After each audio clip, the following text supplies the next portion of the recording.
palavra e que elas possam sair daqui te amando mais e mais, em nome de Jesus. Amém. Aplauda o Senhor.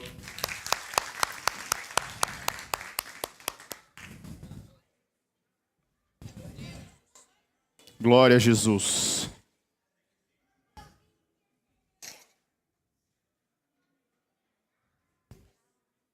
Tá frio, mas a criançada tá em peso hoje, né? Maravilha.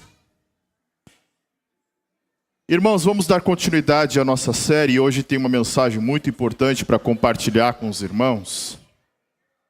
E eu gostaria que vocês abrissem a Bíblia em Romanos, carta de Paulo aos Romanos, no capítulo de número 8, o verso de número 5 e o verso de número 6. Na verdade, nós vamos analisar diversos textos nessa noite, porque hoje nós vamos falar sobre a principal batalha que nós enfrentamos. Batalha da mente. E nós vamos enxergar nessa noite como nós podemos transicionar de uma mente carnal para uma mente do Espírito.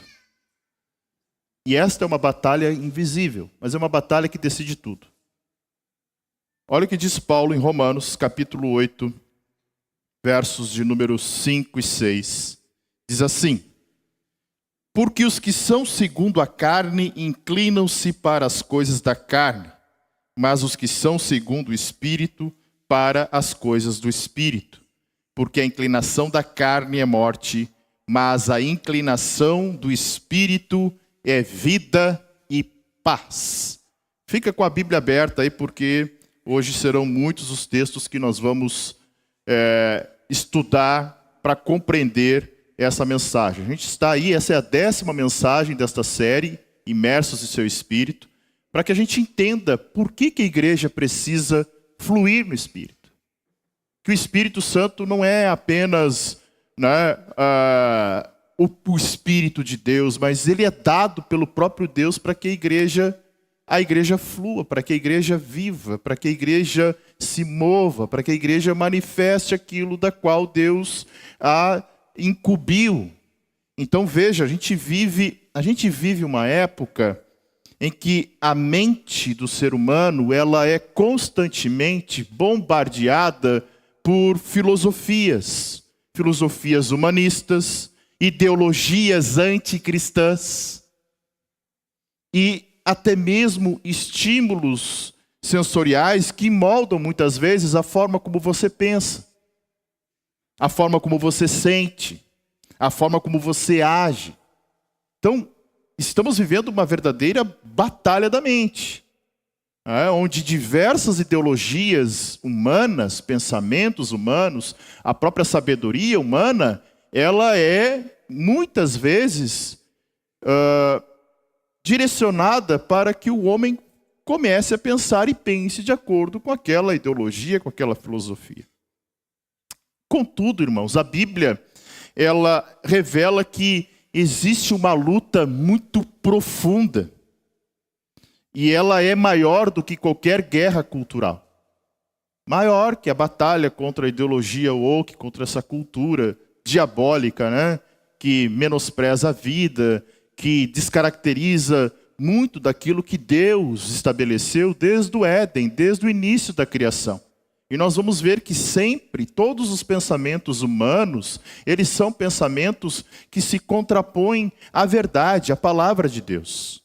Só que a Bíblia mostra que esta batalha da mente, que é uma batalha muito mais profunda que esta guerra cultural, esquerda, direita, né, ou conservadorismo e liberalismo, qualquer batalha que você tente imaginar e projetar como uma espécie de um dualismo, onde duas forças rivalizam.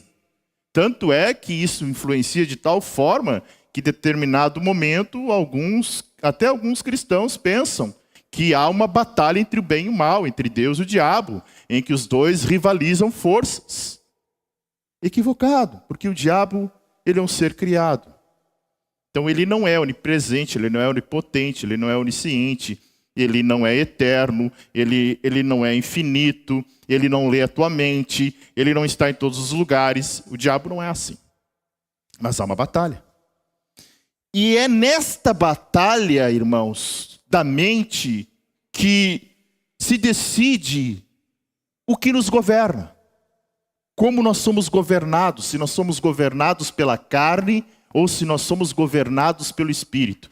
E este governo decide tudo. As tuas decisões, os teus pensamentos, os teus sentimentos, tudo.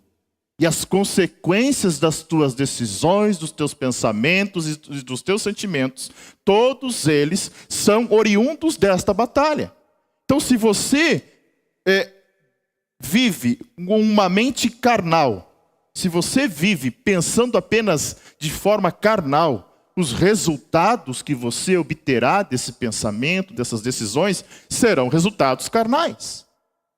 Agora, se você consegue pensar espiritualmente e viver uma vida no Espírito, o que vai acontecer? Os teus resultados serão resultados espirituais. R.C. Sproul dizia que a mente regenerada é como se fosse o teatro onde o Espírito de Deus encena a transformação mais radical na vida do crente. E o maior milagre, irmãos, está justamente nessa transformação da mente. Transformação da mente que Paulo chama de metanoia. Você já deve ter ouvido essa expressão, uma palavra grega, que muita gente tem usado aí para dizer que é mudança de mente, né? Mas metanoia não é só mudar a mente, é mudar tudo. Metanoia está muito ligado a arrependimento, transformação da mente. E nós vamos ver nessa noite, principalmente nas epístolas paulinas, obrigado, Guilherme, a gente vai encontrar, irmãos, preste bastante atenção, 5 categorias que definem o estado mental do ser humano diante de Deus. São verdadeiros diagnósticos de Paulo, diagnósticos espirituais bem precisos. E certamente todos nós nos encontramos em um desses estágios, com uma dessas mentalidades. E essas mentalidades, elas revelam a condição do nosso coração. E aí, quando eu digo do nosso coração, dos nossos relacionamentos humanos, das nossas intenções e do nosso relacionamento com Deus. E sabe o que é mais importante? Esta forma de pensar, essa mente que você tem hoje, ela inclina a tua vida para o teu destino eterno. Por isso que é muito sério.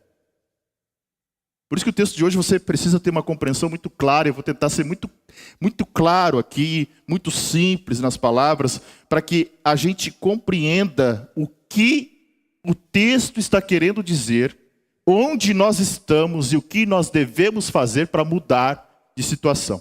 E a primeira mentalidade que a gente vê, irmãos, é a mente corrompida. Abra comigo, mesmo a epístola de Romanos, capítulo 1 e o verso de número 28. Hoje você vai ler bastante texto aí. Eu te aconselho a ficar com a Bíblia aberta, marcar os versículos para ler depois. E olha o que diz Paulo lá, em primeiro capítulo de Romanos, no versículo de número 28. Ele diz assim: e como eles não se importaram de ter conhecimento de Deus, assim Deus os entregou a um sentimento perverso para fazerem coisas que não convêm. Paulo está identificando a primeira mente aqui, a mente corrompida. Que mente corrompida é esta? É a mente, é a razão do ser humano entregue à ira de Deus. Ira de Deus. Não é como eu e você nos iramos.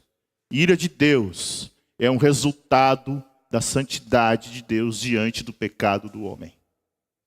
Ou seja, Deus é santo. Amém? Nós cantamos isso, Deus é santo. Se Deus é santo, Deus é incompatível com o pecado. Tá? Vou ser bem simples aqui. Deus e pecado são incompatíveis. E diante do pecado, que é uma rebeldia, é uma afronta, é uma rebelião contra Deus, a ira de Deus precisa aplacar esse pecado. Ela precisa consumir esse pecado. Não porque Deus é mau, não porque Deus é perverso, simplesmente porque Ele é santo. Ok? Então o texto está dizendo aqui que estes homens foram entregues à ira de Deus. E olha que interessante. A expressão que Paulo usa, fica com a Bíblia aberta aí, tá? A expressão que Paulo usa em Romanos 1, 28, é fundamental para a gente entender a condição do homem caído. O termo aqui, olha só, o termo que ele fala de mente perversa, sentimento perverso, a minha tradução diz sentimento perverso, tá? Está apontando para algo como assim, uma mente, uma faculdade racional, ou seja, que pensa, né, que tem entendimento moral, que tem entendimento espiritual. Só que a ideia de perverso remete para uma mente reprovada, rejeitada após a prova. Essa é a ideia do original do grego, tá? Ou seja, é um termo usado para dizer pessoas que falharam, tá? Por um teste e essa ideia de mente perversa, ok? Então, o que Paulo está querendo dizer? Uma mente que, ao ser provada diante da revelação divina, tá? Diante de Deus se revelando, esse texto aqui, primeiro, do versículo 18 até o versículo de número 32, você vai ver com clareza o que nós chamamos de revelação geral de Deus. Deus se revelando para o homem. Tanto que Paulo vai dizer que o homem é indesculpável. Todo homem é indesculpável. Mesmo que ele ainda não tenha sido exposto ao evangelho propriamente dito. Dentro dele há o que nós chamamos de consciência, que foi Deus que colocou. O homem sabe o que é certo, o que é errado, o que pode, o que não pode realizar. Então veja-nos, essa mente que é provada, ela é indigna, porque ela é pecadora, ela é pecaminosa. Paulo está dizendo que a mente corrupta é perversa. Então mente perversa, mente corrupta, a primeira mentalidade é indigna, tá? Gravem isso. E por isso, por ela ser indigna, que ela foi rejeitada por Deus. Então, ela, além de ser rejeitada por Deus, o texto diz que Deus os deixou viver da forma como eles desejam viver. Deus os entregou aos seus prazeres. É isso que o texto vai dizer mais à frente, tá? Agora, preste atenção comigo aí. Fica com essa palavra aberta em Romanos. Olha o versículo 24. Olha o 24, o 26 e o 28. 24 diz assim: por isso também Deus os entregou às concupiscências. Alguma tradução vai dizer Deus os entregou às impurezas. Aqui Almeida Corrigida Fiel diz as concupiscências. O que é concupiscência? Um desejo excessivo, incontrolável. O mesmo que a palavra de Deus vai dizer por intermédio do apóstolo João, de concupiscência dos olhos, concupiscência da carne, ou seja, um desejo incontrolável, excessivo. Então Paulo está dizendo, Deus entregou os homens, esses homens impenitentes, esses homens perversos, às suas concupiscências, aos seus desejos. Versículo 26, olha lá.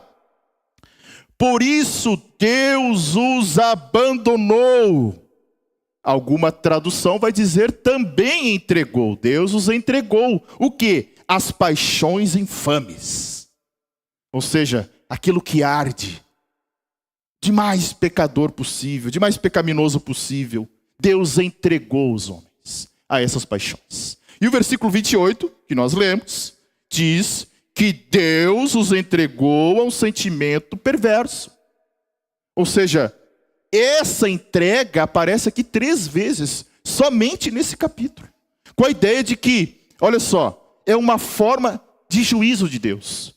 Todas as vezes que Deus entregou aqui, Todas essas palavras que Paulo está dizendo, que Deus entregou, que Deus entregou, que Deus abandonou, Paulo está dizendo que isso é uma forma de juízo judicial divino, onde Deus não apenas permite, porque você olha para o mundo e diz, por que Deus permite tais coisas? Para esses homens com mente corrompida, Deus não apenas permite que eles vivam dessa forma, como também os entrega. Ou seja, tudo que o ser humano vive, colhe, é resultado da sua própria rebelião. É como se Deus dissesse assim, você quer viver sem mim? Viva, mas arque com as consequências. É isso que Deus está dizendo aqui por intermédio de Paulo. Tá bem? John MacArthur, ele diz o seguinte, pode botar o slide para mim lá?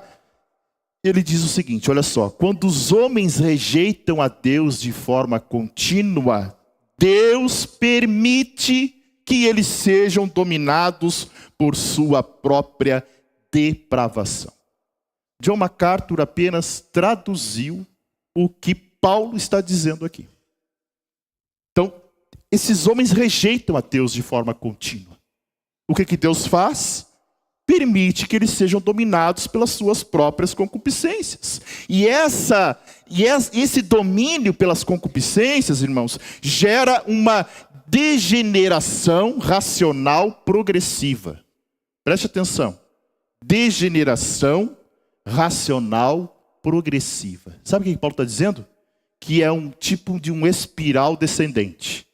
O homem vai descendo, a sua mente vai descendo, as mais profundezas da concupiscência, da perversidade, da ignorância. E não é só uma ignorância a respeito de Deus. Olha o versículo 18 do mesmo capítulo, tá? Mesmo capítulo de Romanos. Olha o versículo 18. Porque do céu se manifesta a ira de Deus sobre toda a impiedade e injustiça dos homens que detêm, que suprimem, que escondem a verdade em injustiça. Então, Paulo está dizendo que os homens suprimem a verdade de forma deliberada, eles decidem. Ou seja, o homem possui conhecimento suficiente de Deus pela criação. Só olhar para a natureza, olhar para a criação, Deus se revela por ela. O salmista vai dizer, um dia anuncia outro dia. Ou seja, a criação anuncia. Você olha para a criação e diz, isso não pode ser resultado de poeira cósmica. Isso não pode ser fruto do Big Bang. Você olha para o ser humano, para um bebê, você diz, isso não pode ser a evolução de uma ameba. Não pode, não tem como.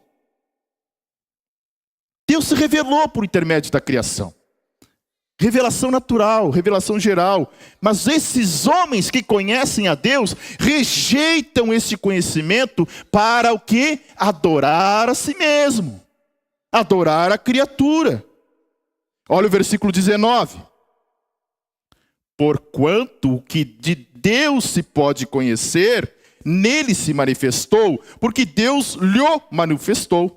Porque as suas coisas invisíveis, desde a criação do mundo, tanto o seu eterno poder como a sua divindade, se entendem e claramente se veem pelas coisas que estão criadas. Ou seja, Paulo está dizendo, tu pode ver o Deus invisível pelas coisas que foram criadas. É isso que o texto está dizendo. É entendível o texto. E Paulo diz, versículo 21, porquanto... Tendo conhecido a Deus, não o glorificaram como Deus, não lhe deram graças, antes em seus discursos se desvaneceram e o seu coração insensato se obscureceu. Paulo está mostrando este espiral da degeneração da mente humana, que começa rejeitando a verdade, tá? Do versículo 18 a 21, eles rejeitam a verdade. Dos versículos 22 a 23, se você olhar ali, você vai ver que Paulo fala deles adorarem imagem. Ou seja, qual é o próximo passo? Rejeita a verdade, idolatra. uma idolatria substitutiva. Ou seja, eles param de adorar a Deus e adoram imagens, adoram o homem, adoram a criação. Já falei aqui que nós, seres humanos, fomos criados para adorar. Deus nos fez assim. A nossa relação com Deus é uma relação de adoração. Então, se você não adorar a Deus, você vai adorar outra coisa ou outro alguém. Rejeição da verdade, idolatria substitutiva, entrega, olha só, versículos 24 a 27. Entrega às concupiscências. E é muito mais do que isso. Se você ler ali e continuar olhando, você vai ver no 26. Eu falei 24, 26 e 28 das entregas, lembram? 24, 26 e 28. Sublinha aí. No 24 entregou, no 26 abandonou, no 28 entregou. Olha o que diz o 26. Por isso, Deus os abandonou a paixões infames. Porque até as suas mulheres mudaram o uso natural. No contrário,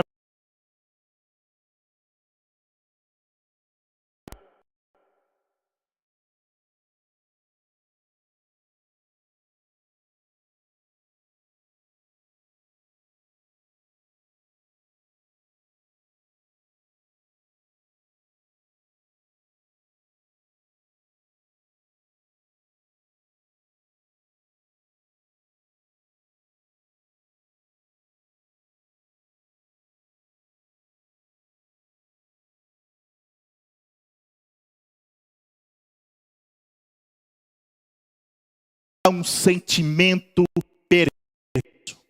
O último estágio é uma entrega a um estado mental perverso.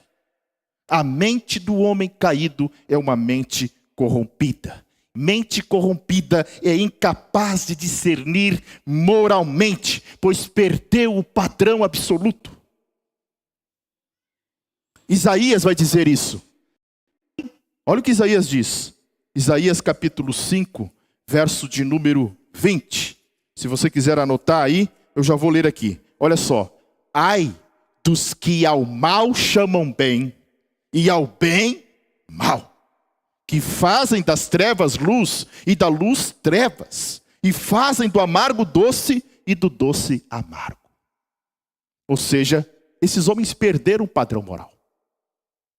Essa mente, ela não apenas erra, tá? A mente corrompida não é só uma mente que erra, é uma mente que se gloria dos seus erros, se orgulha. Volta lá para Romanos 1, olha o verso de número 32.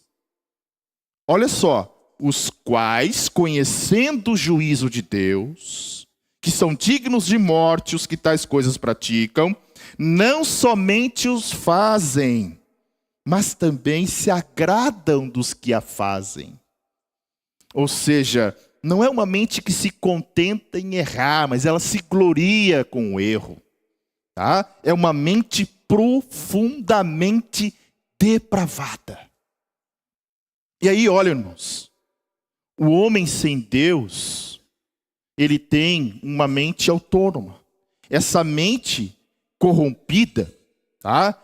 É uma característica fundamental de Paulo quando ele desenvolve esse entendimento do homem que a gente poderia chamar de antropologia paulina.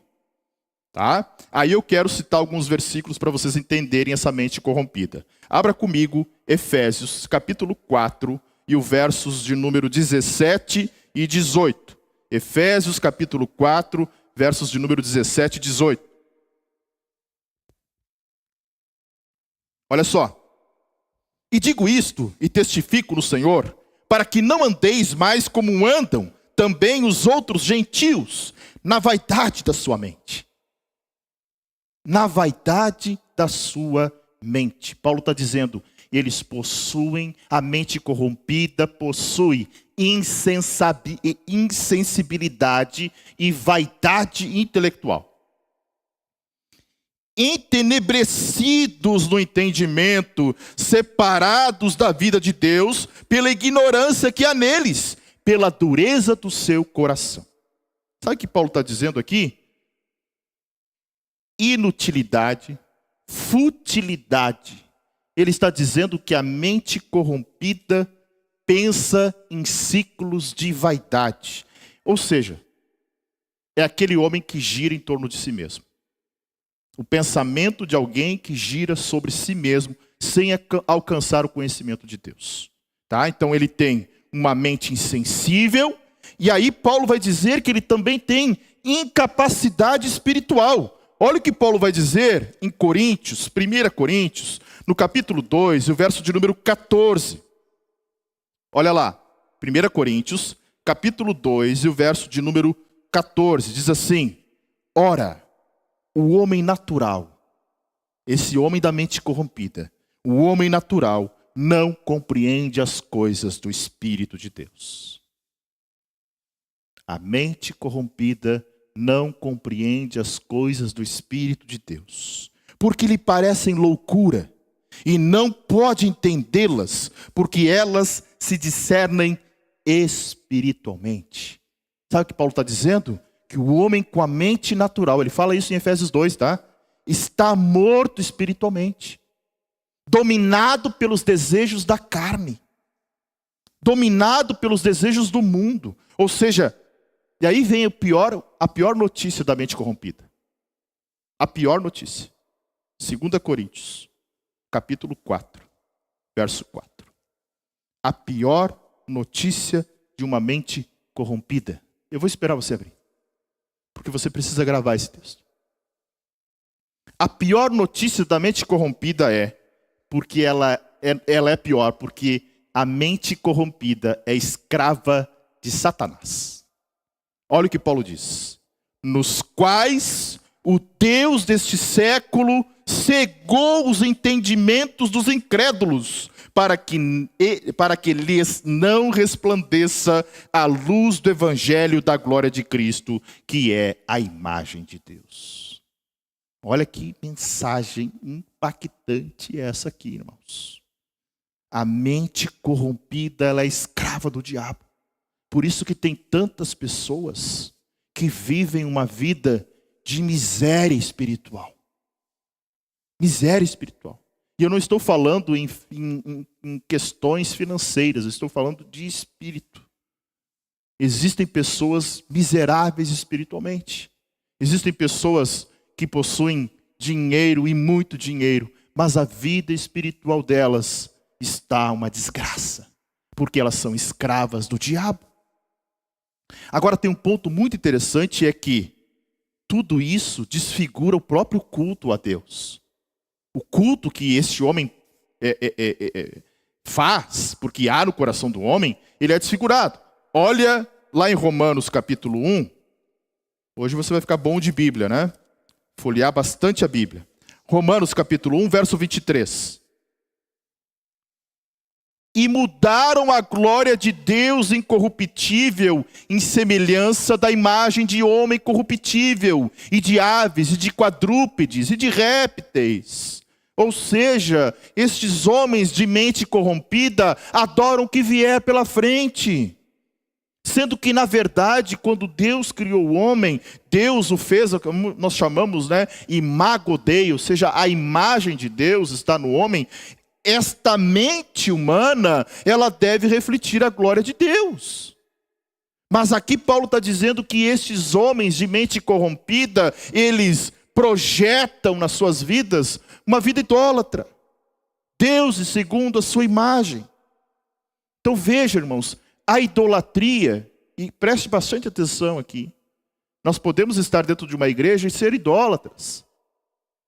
Adorar a nós mesmos, adorar o nosso ministério, adorar a nossa posição, adorar o nosso status, adorar qualquer coisa.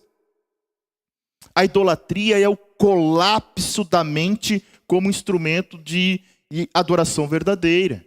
Jesus vai falar em João 4:24 sobre o verdadeiro adorador que adora como? Em espírito e em verdade. Então vejam a importância disso. E aí, preste bastante atenção. O que você tem, de que forma você tem alimentado a sua mente? Com que você alimenta a sua mente? Você precisa primeiro, irmão, ter discernimento do que molda a sua visão de mundo. a sua visão de crente. Ou seja, quais são as fontes das quais você bebe.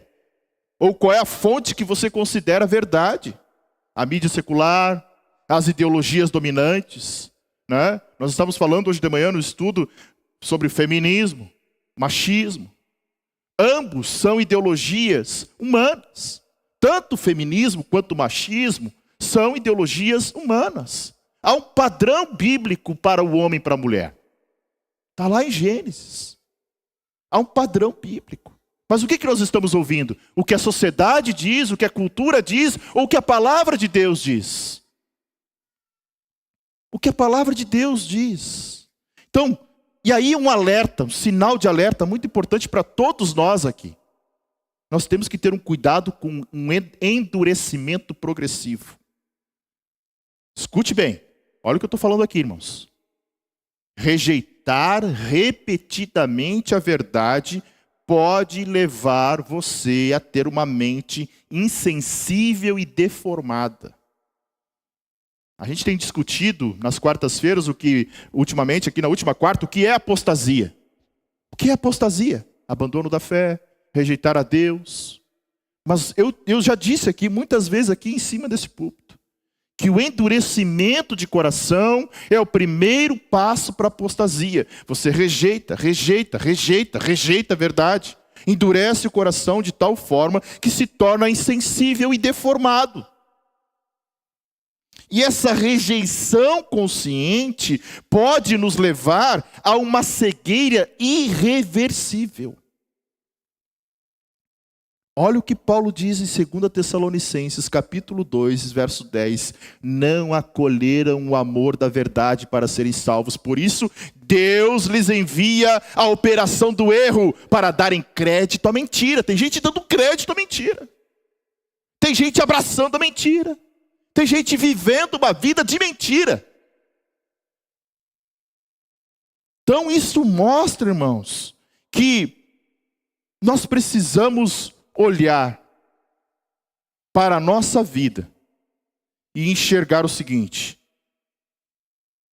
será que a minha mente realmente foi transformada? Porque a mente sem Deus não é neutra. A gente pode olhar assim: o fulano não tem Deus, a mente dele é neutra. Não.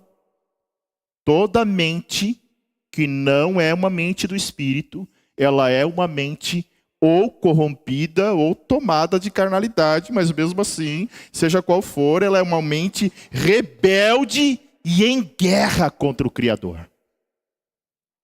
É isso. E aí eu trago algo que eu preciso compartilhar com vocês, olha só. A mente corrompida, para finalizar essa primeira mente, a mente corrompida não é simplesmente uma mente confusa, carente, que não conhece o Evangelho. Ele não conhece a Deus ainda. Tadinho. Ele não conhece a verdade. Não.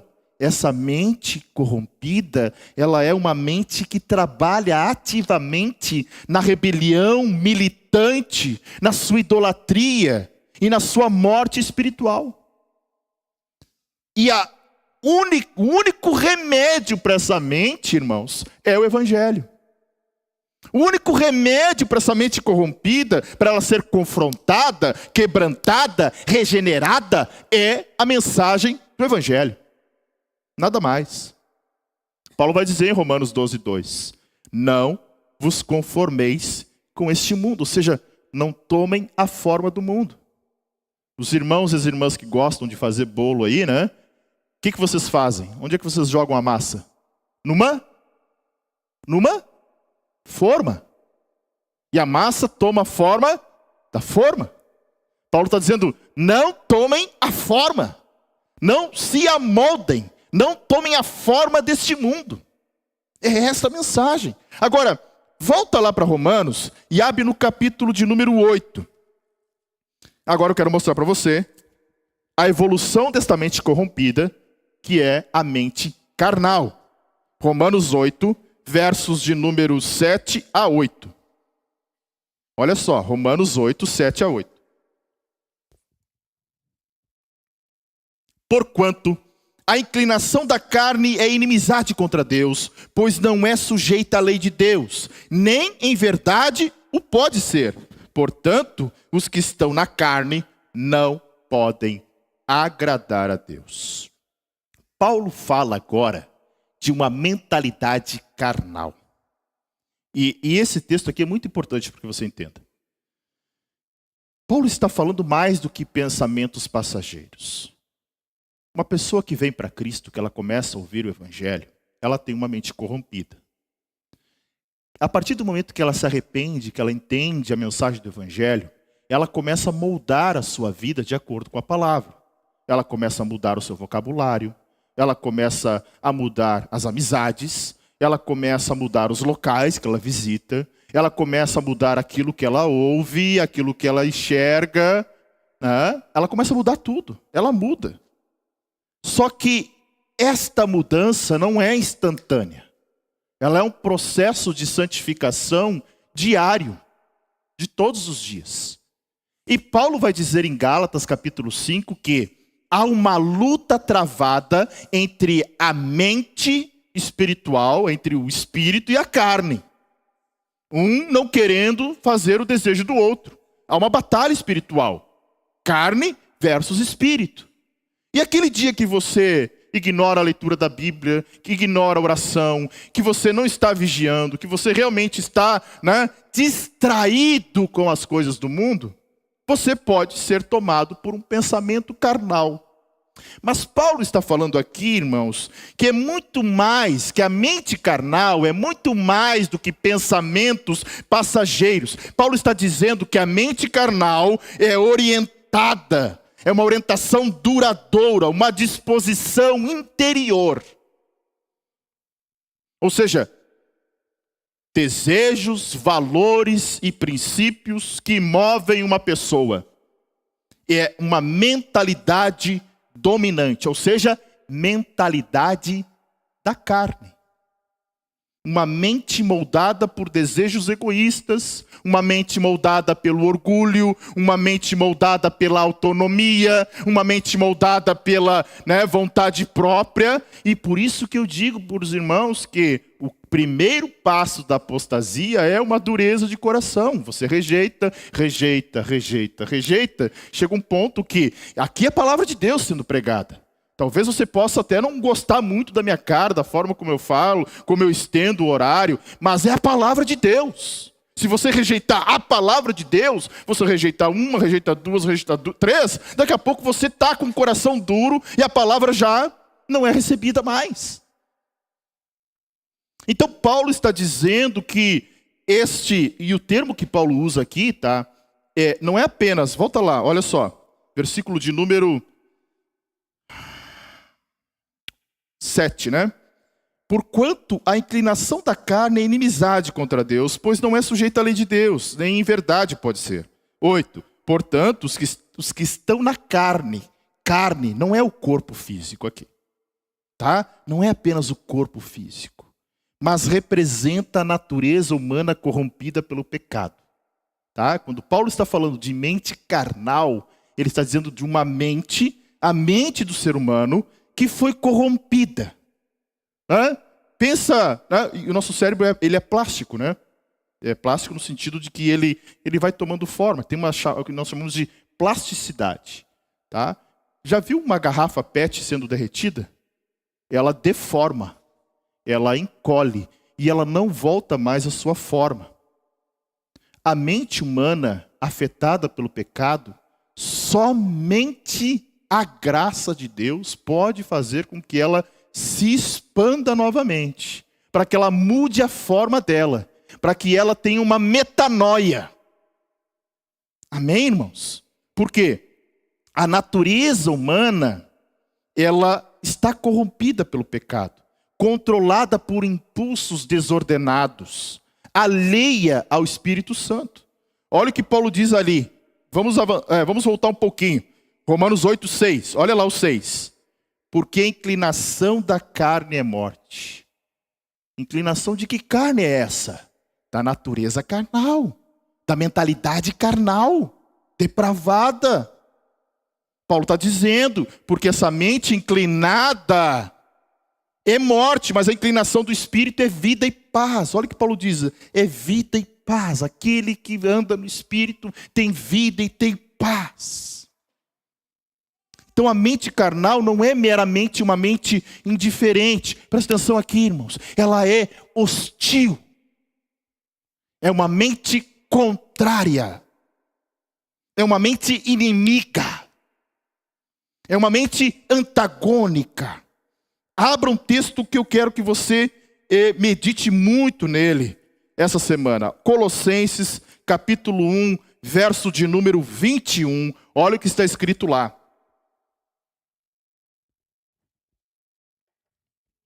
A vós também, que noutro tempo éreis estranhos e inimigos no entendimento pelas vossas obras, mas agora, contudo, vos reconciliou. Paulo está dizendo que essa mente hostil, essa mente carnal, era inimiga de Deus. Ok? E a mente carnal, presta atenção, ela está presente até nos religiosos. O pensamento carnal não é restrito de pagão, não é restrito para ímpio. Paulo reconhece. Sabe o que Paulo vai dizer? Olha, eu era circuncidado ao 8º dia. Eu era fariseu de fariseu. Quanto ao zelo, era perseguidor da igreja. Paulo reconhece que a mente carnal também está presente em pessoas religiosas. Então veja, a religião sem regeneração é uma forma de carne espiritualizada. E está cheio de gente carnal espiritualizando as coisas. Não basta ser espiritual, ou parecer espiritual, ou se intitular espiritual. Tem que ter mudança de mente, irmãos. Então olha só, o problema da mente carnal, pode passar o outro slide para mim? E a gente avança. O problema da mente carnal é que ela busca a salvação por obras, com a sua performance, com aquilo que se entrega, com aquilo que nós fazemos. Olha como eu sou filantropo, olha como eu sou bom. O jovem rico chega e diz para Jesus, olha, eu faço isso. O que farei para herdar a vida eterna? Então, não é isso. Pode orar, pode servir, pode fazer tudo. Mas se a motivação for centrada no ego, ela é carnal. Amém? Gravem isso. Isso é muito importante da gente observar. Avançando, olha só. Aí surge de novo a pergunta. Sobre o que está moldando a tua mente. E é preciso que você tenha discernimento diário, irmão. Para você não ser levado por uma mente carnal. Para que você não tenha uma mente moldada pela tua concupiscência. E como? Alguém pode dizer, mas como, pastor, eu vou moldar a minha mente e evitar os desejos da carne? Irmãos, há um caminho. Buscando na palavra de Deus. Porque se você buscar no seu entendimento e se fiar no seu próprio entendimento, Tiago vai dizer, no capítulo 3, verso 14, que a sabedoria humana, ela é terrena, animal e demoníaca. Então você olha para a sua vida hoje, não só hoje, amanhã, terça, quarta, quinta, todos os dias, faz um autodiagnóstico espiritual e diz o seguinte, que tipo de pensamento me domina? O que me alimenta? O que tem invadido a minha mente? O que tem tomado os meus pensamentos? E aí a pergunta mais dura nessa noite é, você se sente incomodado com o pecado? Ou pecar e não pecar, tanto faz. E aqui tem um alerta, tá, irmão?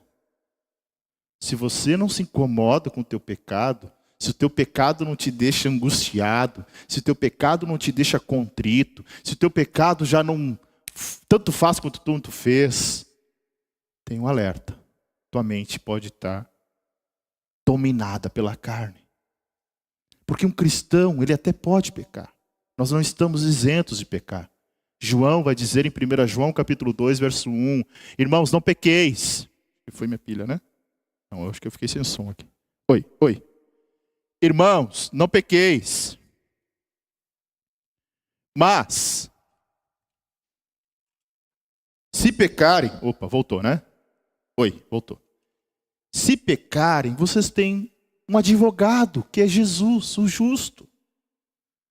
Paulo vai dizer, examinem vocês mesmos. Então, olha só, a mente carnal, ela só pode ser transformada pela ação regeneradora do Espírito Santo. Domingo passado nós ouvimos aqui sobre a oração do Espírito. Ele intercede por nós com gemidos inexprimíveis. Talvez você não saiba orar, mas você precisa de um coração contrito. O que é um coração contrito? Um coração quebrantado, que não se acomoda com o pecado. E o Evangelho, irmãos, olha só, está com a Bíblia aberta aí, né? Romanos 8:2. Olha lá que importante isso. Romanos 8:2. Porque a lei do Espírito da vida em Cristo Jesus me livrou da lei do pecado e da morte. Ou seja, o Evangelho é poder de Deus para nos libertar dos pensamentos carnais. É o Evangelho. Então a mente carnal, presta muita atenção aqui. A mente carnal é o campo de batalha entre o nosso ego e Deus. E esse campo da mente, ele não é neutro. A carne está buscando o seu trono, dominar o seu lugar. Só que Deus, irmãos, exige rendição. A boa notícia, tem uma boa notícia, tá? A boa notícia é que em Cristo podemos ser libertos da escravidão mental da carne. Essa é a boa notícia. Amém? Terceiro, a mente da fé. Romanos, vai lá, Romanos capítulo 12, verso de número 3. Romanos 12, verso 3. Porque pela graça que me é dada, digo a cada um dentre vós que não pense de si mesmo além do que convém. Antes, pense com moderação conforme a medida da fé que Deus repartiu com cada um, ou a cada um. Paulo está falando agora de um pensamento. Ou seja, essa mente regenerada, então, olha só. Mente corrompida, mente carnal, mente equilibrada pela fé. Terceiramente, tá? E Paulo está falando aqui em pensar com moderação. Ou seja, o que Paulo está querendo dizer aqui, irmãos? Ele está querendo dizer que pensar com moderação é trazer a ideia de que a gente vai andar de forma sóbria, de forma sensata, pensando no juízo, com autocontrole racional, e é uma mente que se opõe à carne. Paulo está dizendo que, olha só, que ninguém pense além do que convém. Porque pensar além do que convém é excesso. Ou seja, excesso de autoestima, excesso de orgulho, excesso, né, e até mesmo levando ao autoengano. É isso que Paulo está querendo dizer aqui. E é interessante que Paulo está dizendo que se nós não tivermos uma mente equilibrada pela fé, nós vamos ter uma mente distorcida, até mesmo uma autoimagem distorcida. Ou seja, ela pode ser super vaidosa, ou então super, depreciativa. Ou seja, eu posso me achar o santarrão, o baita espiritual, o mais espiritual do que todos, ou eu posso me vitimizar a tal ponto de achar que todo mundo é contra mim, que todo mundo me aponta o dedo, que ninguém gosta de mim, que todo mundo está me perseguindo. É isso. Então Paulo está dizendo, irmãos, olha só, nossa mente precisa de calibragem. Nossa mente precisa ser calibrada pela fé e pela graça. Paulo está dizendo que a mente da fé, ela é centrada em Deus, não em si mesma. Quando é centrada em mim, eu reclamo, eu não gosto, eu reprovo, eu estou sempre com a cara fechada. Eu não gosto quando as coisas não dão do jeito que eu penso. Quando as coisas não acontecem da forma como eu planejo, eu resmungo, eu murmuro. Isso é centrado em si mesmo. E quando a gente está vivendo em comunidade, eu sempre digo para os irmãos, uma vida de comunidade é um dos maiores desafios para a gente viver o amor que Jesus realmente nos amou. No momento em que eu rejeito as minhas vontades individuais para que os outros sejam considerados maiores do que a mim mesmo, é um teste gigantesco. É um teste muito desafiador. Então Paulo está dizendo aqui, irmãos, olha só, que quando a gente tem uma vida, quando a gente recebe a fé, quando é uma fé sem vaidade, sem autocomiseração, que define parâmetros, né? E entende que uma vida com Deus, tudo é dádiva, por exemplo.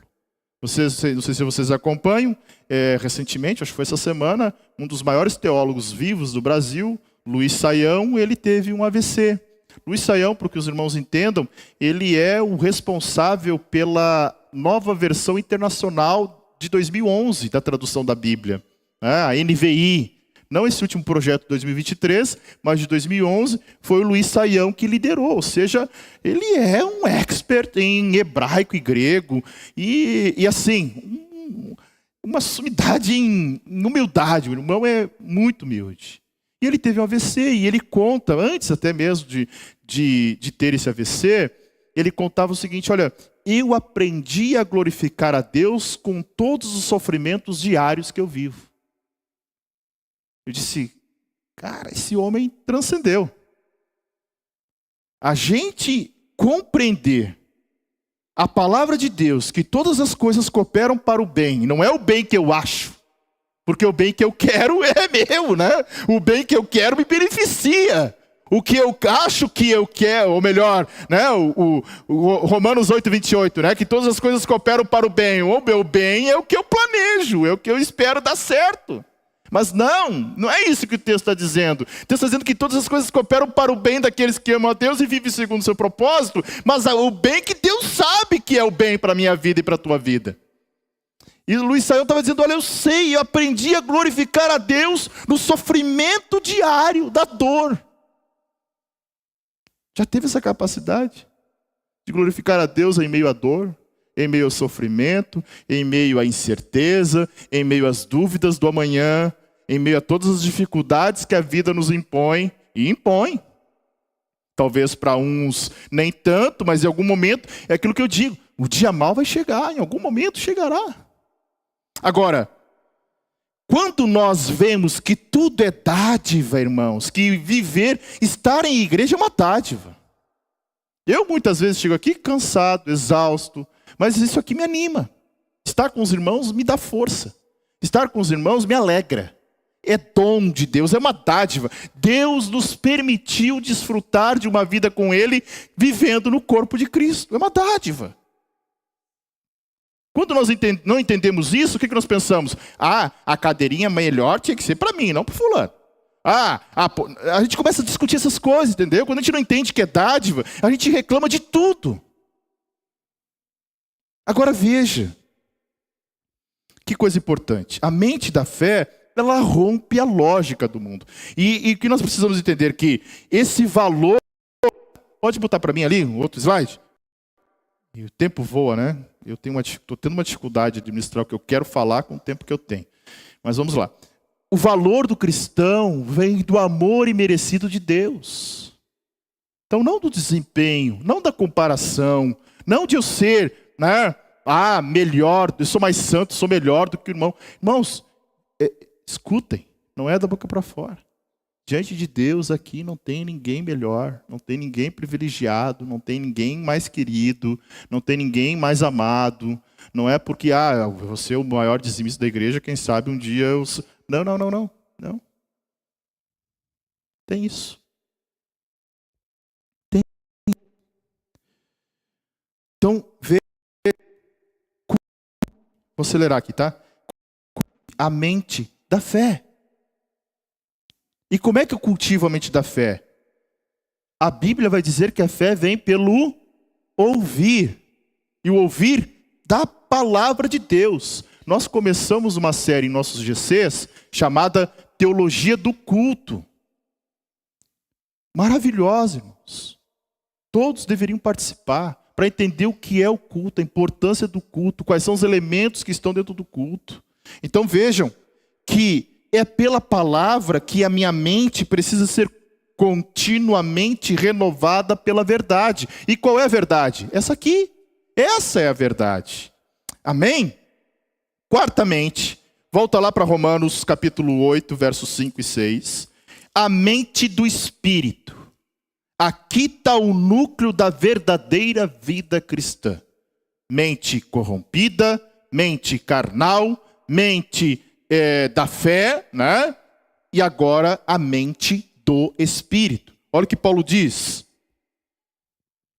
Porque os que são segundo a carne inclinam-se para as coisas da carne, mas os que são segundo o Espírito, para as coisas do Espírito. Porque a inclinação da carne é morte, mas a inclinação do Espírito é vida e paz. Paulo está dizendo agora que você precisa ter uma mente moldada pelo Espírito Santo. Tá? Ele diz assim, versículo 5. Que aqueles que são segundo o Espírito estão inclinados para as coisas do Espírito. Ou seja, o que Paulo está dizendo? Ter disposição mental orientada para o Espírito. É uma vida no Espírito. Então nós temos a possibilidade de mente carnal, ok? Que é controlada pela carne, e uma mente espiritual que é controlada pelo Espírito Santo. E a mente do Espírito não é um dom natural. A mente corrompida e carnal está no homem, herdada do Éden. A mente do Espírito não é um dom natural. Ela é resultado de uma regeneração operada pelo Espírito. Olha o que está escrito em Tito, capítulo de número 3 e o verso de número 5. Tito, capítulo 3, verso 5.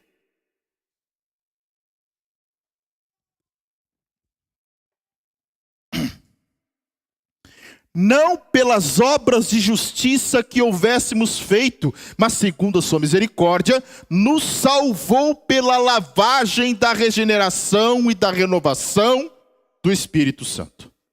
Ou seja, a mente do Espírito só pode vir pela regeneração operada pelo Espírito. E como é que eu vou ser orientado ao Espírito? Está aqui, irmãos. As verdades do Espírito revelada na palavra. Está aqui. Nós já lemos 1 Coríntios 2,14. O homem natural não aceita as coisas do Espírito, mas o que é espiritual discerne tudo. João 3,16, Jesus vai dizer que o que é nascido da carne é carne, o que é nascido do Espírito é Espírito. Gálatas 5,25, Paulo vai dizer, se vivemos pelo Espírito, andemos também no Espírito. Então veja, a mente do Espírito se caracteriza tem três características. Anota aí. Primeiro, afetos purificados. Você ama o que Deus ama. Afetos purificados. Você ama o que Deus ama. Deus ama a sua igreja. Crentes transformados amam a igreja. Crentes regenerados amam a igreja. Crentes regenerados amam os irmãos. Por mais que seja desafiador e difícil amar o próximo. Amam. Amam. A mente do Espírito se caracteriza por afetos purificados. As minhas relações não são por interesse. E o que mais existe, até mesmo no meio da igreja, são relações por interesse. As nossas relações precisam se despir de qualquer interesse. Sabe aquele irmão que não tem nada para dar em troca? Ame. Sabe aquele irmão que pode fazer tudo por ti? Ame igual. Da mesma forma. Do mesmo jeito. Aquele que não pode dar nada, ame. Porque é assim que alguém vai me amar também. Não por interesse. Segundo, os desejos são redirecionados se deseja a vontade de Deus. Olha o que Paulo fala em Romanos 12:2. Romanos 12:2. Diz assim: e não sedes conformados com este mundo, mas sede transformados pela renovação da vossa mente, do vosso entendimento, para que experimenteis. Olha só o que Paulo está dizendo. Olha o que Paulo está dizendo, irmãos. É para que você experimente a boa, agradável e perfeita vontade de Deus. Ela é para ser experimentada, Paulo está dizendo. Então, a mente transformada, a mente do Espírito, deseja que a vontade de Deus seja feita. Você ora pedindo, seja feita a tua vontade. E terceiro, os pensamentos discernentes. Ou seja, alguém que é transformado pelo Espírito, vive uma mente do Espírito, examina tudo conforme a palavra. E aí eu quero finalizar essa quarta mente, para a gente não se estender muito e ir para a última. A mente do Espírito descansa na suficiência de Cristo, não nas circunstâncias. Grave isso, se apegue a isso. Se apegue a isso. Viva isso. Grave isso. Ore isso. Como um cristão espiritual, diga todos os dias: Senhor, eu descanso na tua suficiência. Independente das circunstâncias, independente do dia mau, independente da escassez, independente da instabilidade econômica ou jurídica, independente de tudo, todo o cenário que esse país vive, descansemos na suficiência de Cristo. Ele é o nosso Senhor. Amém, irmãos? Glória a Deus por isso. Então, olha só, cultive uma mente do Espírito. Tenha disposição contínua para cogitar das coisas do alto. Não se distraia com as coisas deste mundo. Não viva segundo o curso deste mundo. Paulo vai dizer em Colossenses 3, buscai as coisas lá do alto, pensai nas coisas lá do alto, não nas que são da terra. Deixe que as coisas da terra sigam o seu curso. É claro que você vai planejar, é claro que você vai trabalhar, mas descanse no Senhor. Tenha uma disciplina espiritual deliberada. Olha só, pode passar para mim? A mente do Espírito é moldada por práticas. Como eu vou moldar? Pastor, eu não quero ter uma mente carnal. Como eu posso ter uma mente do Espírito? Com oração, com jejum, com leitura da palavra, com confissão dos pecados, com adoração a Ele, com comunhão entre os irmãos, com amor pela igreja, por servir a igreja, ser igreja, por cuidar de alguém, por se preocupar com alguma família. É assim que nós teremos uma disciplina espiritual deliberada. Amém? A mente do Espírito é o centro de toda a espiritualidade genuína. É impossível, irmãos, viver uma vida cristã autêntica. Presta atenção aqui. É impossível viver uma vida cristã autêntica sem uma mente guiada pelo Espírito. Se nós não temos uma mente guiada pelo Espírito, nós não nos convertemos de fato. Nós não fomos regenerados de fato. Talvez ainda estamos engatinhando, atrasados, atravancados na jornada de santificação. Martin Lloyd Jones dizia que a mente espiritual, para os irmãos terem uma ideia, é o maior milagre da graça de Deus em um mundo que odeia a verdade. Então, essa mente renova a forma como você pensa, a forma como você deseja, a forma como você sente, a forma como você age. Então pensa agora comigo aqui. Tudo que você pensa, tudo que você sente, tudo que você deseja e todas as suas ações precisam ser guiadas pelo Espírito. Guiadas pela palavra, guiadas por uma vida de oração. E eu encerro com um texto, e a gente vai olhar a mente de Cristo. Olha só, 1 Coríntios, capítulo de número 2, e o verso de número 16. Esse aqui é o modelo supremo da vida cristã. Tá? Aí chegamos no modelo supremo. 1 Coríntios, capítulo 2, verso 16. Diz assim: porque quem conheceu a mente do Senhor para que possa instruí-lo? Mas nós, olha o que Paulo está dizendo, mas nós temos a mente de Cristo. Glória a Deus. A mente de Cristo. A mente de Cristo. Tenha a mente de Cristo, irmão. E isso é interessante porque Paulo conclui aqui no capítulo de número 2, falando sobre a sabedoria revelada pelo Espírito. Ele mostra que o homem espiritual entende as coisas de Deus porque ele tem a mente de Cristo. Você entende a vontade de Deus para a tua vida porque você tem a mente de Cristo. Você serve a igreja porque você tem a mente de Cristo. Você ama os irmãos porque você tem a mente de Cristo. Você tem a capacidade, ter a mente de Cristo, escute bem, é ter a capacidade espiritual de compreender a verdade revelada. Então, olha só, a mente de Cristo, pode passar para mim, Ariel? A mente de Cristo é um dom pela união com Cristo. E uma responsabilidade, pela qual? Pela santificação. Quer ter a mente de Cristo? Se santifique. Se santifique. E aí, irmãos, se for preciso cortar a amizade, se for preciso apagar aplicativo celular, se for preciso mudar de emprego, se for preciso mudar de cidade, se for preciso cortar relacionamentos, faça. Jesus, usando uma metáfora, diz: é melhor entrar, se tua mão te faz pecar, corta. Se teu olho te faz pecar, arranca. É melhor entrar no céu sem a mão ou sem o olho do que o corpo inteiro para o inferno. Ah, mas eu tô... Não, tem mais. Evangelho é radical mesmo. Muda as amizades, muda as companhias, muda o que você fala, muda o que você vê, muda o que você ouve. Muda, tem que mudar. Tem que mudar. Nós somos chamados para viver o que nós recebemos em Cristo. É uma vida de santidade. Não é uma vida monótona. Não é uma vida que, não posso fazer mais nada então, pastor. Pode, mas que glorifique a Ele, que exalte a Ele, que engrandeça a Ele, que mostre Ele, que apresente Ele. Amém, irmãos? Jesus, olha a mente de Cristo. Sabe como é que era a mente de Cristo? Humilde. E eu só vou citar os textos. Olha só, Filipenses 2,6.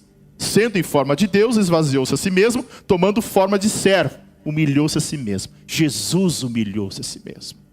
Jesus vai dizer para aquela multidão: vinde a mim, tomai sobre vós o meu jugo, e aprendei de mim, que sou manso. Olha o que Jesus diz: manso e humilde de coração. Renúncia. Jesus renunciou voluntariamente privilégios divinos.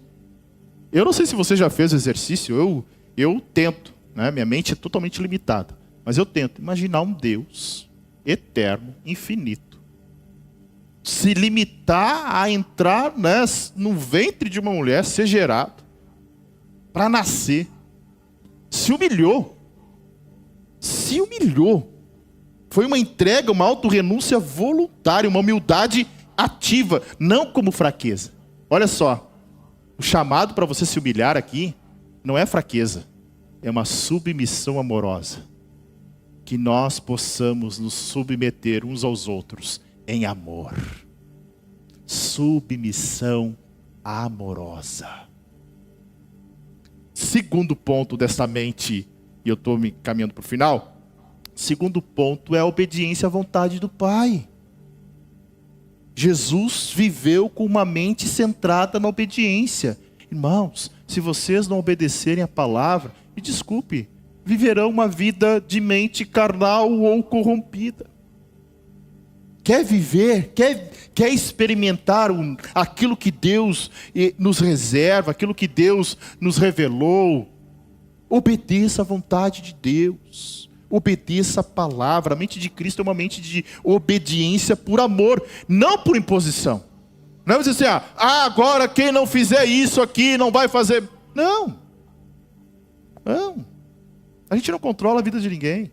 Claro que se tiver alguém em pecado, né? E esse pecado, né, prejudica o corpo, e esse pecado a gente descobre, se disciplina como tem que se disciplinar, ok? Mas ninguém está querendo controlar a tua vida, irmão. Nós somos chamados para a liberdade que Cristo nos libertou. Mas viva uma vida, como diz Paulo em Efésios 4:1, digna da vocação da qual você foi chamado. Você não é chamado para pouca coisa, você é chamado para, né, refletir a glória de Deus aqui na terra. Viva conforme esse chamado. Viva de acordo com ele, por obediência, por amor, não por imposição. E terceiro, amor sacrificial, ou seja, Cristo se entregou por nós, como uma oferta voluntária, redentiva, submissa ao Pai. Amém?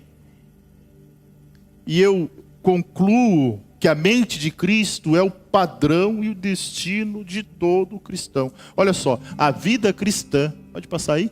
A vida cristã não é meramente uma mudança de comportamento. Vou mudar o comportamento. Eu era viciado no Grêmio, no Inter, agora não vou mais, né? Eu fazia tal coisa, agora não é uma mudança de comportamento. É uma mudança de mentalidade. Metanoia. Arrependimento. Ter a mente de Cristo é, grave isso, pensar como Ele pensa, amar como Ele ama, viver